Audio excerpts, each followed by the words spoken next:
Welcome back to The Outer Rim, the YouTube channel that goes into deep dives in the Star Wars universe like no other. Today we'll be going into more depth of my Star Wars theory that Boba Fett may have been brought back for a far greater purpose than as daimyo of Tatooine. There have been so many clues in The Mandalorian Season 2 and the Book of Boba Fett that shouldn't be ignored. If Star Wars is your thing, then hit that subscribe button and ring the bell for notifications so you don't miss a single moment of my deep dives into the galaxy far, far away. Now, let's get into some Boba Fett and Mandalorians, shall we? Boba Fett, the galaxy's most infamous bounty hunter, feared and respected across the Outer Rim and beyond. Once thought lost to the Sarlacc, Boba's return in The Mandalorian and his rise in the Book of Boba Fett marked the beginning of a new chapter, not just for him, but for all Mandalorians. Could Boba Fett be destined to become the next Mandalore, though? In this video, we'll explore the many clues and connections pointing to Boba Fett's ascension as Mandalore. We'll break down the significance of his chain code and lineage as revealed in The Mandalorian Season 2. How Prime Minister Almec's lie about Jango Fett's Mandalorian status hid a deeper agenda tied to Death Watch, the Mythosaur symbolism connecting Boba Fett to Mandalorian prophecy, his leadership on Tatooine as a stepping stone toward uniting Mandalore, his role as Mandalore in Star Wars Legends and why Lucasfilm brought him back, and why Bo-Katan Krysta's arc may set her up as a temporary Mandalore while paving the way for Boba Fett. One of the most pivotal moments in The Mandalorian Season 2 occurs when Boba Fett proves his rightful ownership of his armor to Din Djarin by showing his chain code.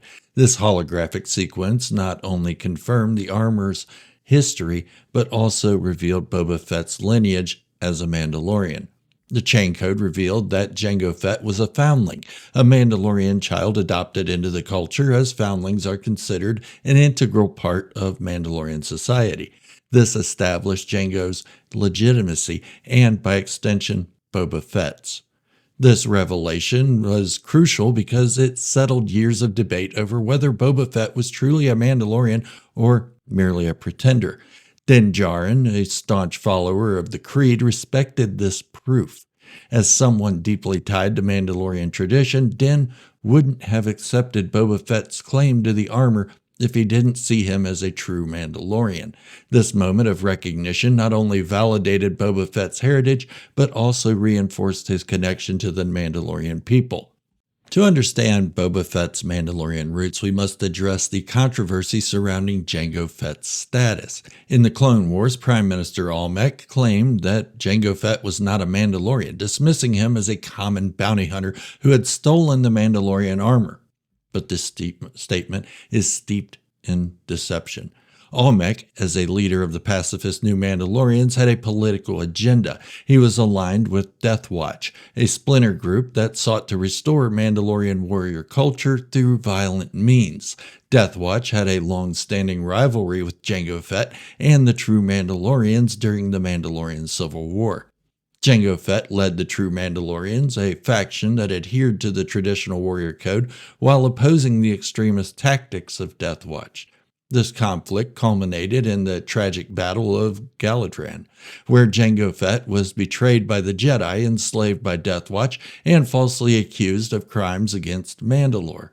Almec's claim that Jango wasn't Mandalorian wasn't just a lie, it was a deliberate attempt to discredit a rival faction.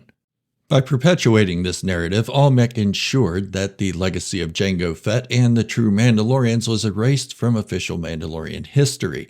But Boba Fett's chain code shatters this falsehood, proving that both Jango Fett and Boba Fett are legitimate heirs to Mandalorian culture.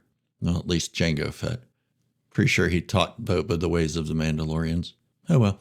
In the book of Luke Skywalker and Grogu, the book of Din Djarin, the Book of Boba Fett, the armorer recounts the prophecy of the Mythosaur, a creature tied to Mandalorian legend. According to her, the rise of the Mythosaur signifies the beginning of a new age for Mandalore.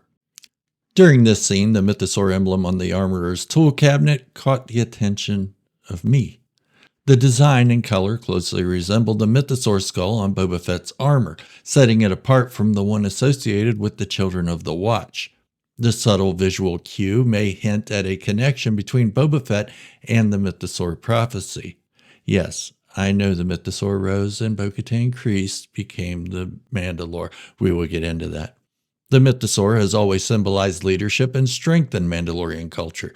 If Boba Fett is tied to this symbol, it could foreshadow his destiny as Mandalore. This connection is further reinforced by his actions in the Book of Boba Fett, where he demonstrates the qualities of a leader capable of uniting disparate factions. In the Book of Boba Fett, we see a transformation in Boba Fett's character. No longer just a bounty hunter, he becomes a ruler seeking to bring order to Tatooine. While some fans criticize the pacing of this story, his arc serves as a larger purpose. It establishes him as a leader.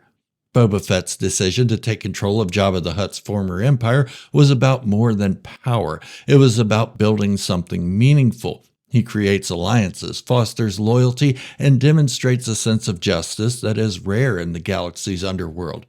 These are the actions of a true leader, not a crime lord. But leading the people of Tatooine, Boba Fett proves that he has the skills and temperament to unite the fractured Mandalorian people. His leadership on Tatooine can be seen as a precursor to his potential role as Mandalore. In the Legends continuity, Boba Fett became Mandalore, uniting the Mandalorian clans and leading them into a new era. His rule was marked by strength, strategy, and a deep respect for Mandalorian culture. This storyline offers a blueprint for Boba Fett's potential future in canon. Lucasfilm has already brought back elements from Legends such as Grand Admiral Thrawn, and they may be setting the stage for Boba Fett's ascension. His leadership in Legends was about more than just power. It was about preserving and revitalizing Mandalorian culture. Bo-Katan Kryze has long been a significant figure in Mandalorian history. Her journey, which began in the Clone Wars, has been a story of redemption and leadership, but her past failures to unite Mandalore raised questions about her ability to lead long-term. Bo-Katan Kryze's ascension in The Mandalorian Season 3 feels like the culmination of her arc, rather than the beginning of a lasting rule. Her story may have been written to give her the title temporarily while paving the way for someone like Boba Fett to take on the mantle of Mandalore. Lucasfilm's decision to bring back Boba Fett was no accident. They could have left him in the Sarlacc pit, a relic of the original trilogy. Instead, they resurrected him and gave him a new purpose. Boba Fett's journey is about more than survival. It's about legacy. His connection to Mandalorian culture, his leadership on Tatooine, and his ties to Mandalorian prophecy all point to a larger role in the Star Wars saga. The signs are clear. From his chain code to his Mythosaur emblem, Boba Fett's story is intricately tied to the future of Mandalore. While Bo-Katan Kryze plays an important role, it's Boba Fett who embodies the resilience, strength, and unity needed to lead the Mandalorian people. What do you think? Could Boba Fett become the next Mandalore? Let me know in the comments, and don't forget to like, subscribe, and share this video. And as always, may the Force be with you, and I hope you're all just as resilient as Boba Fett.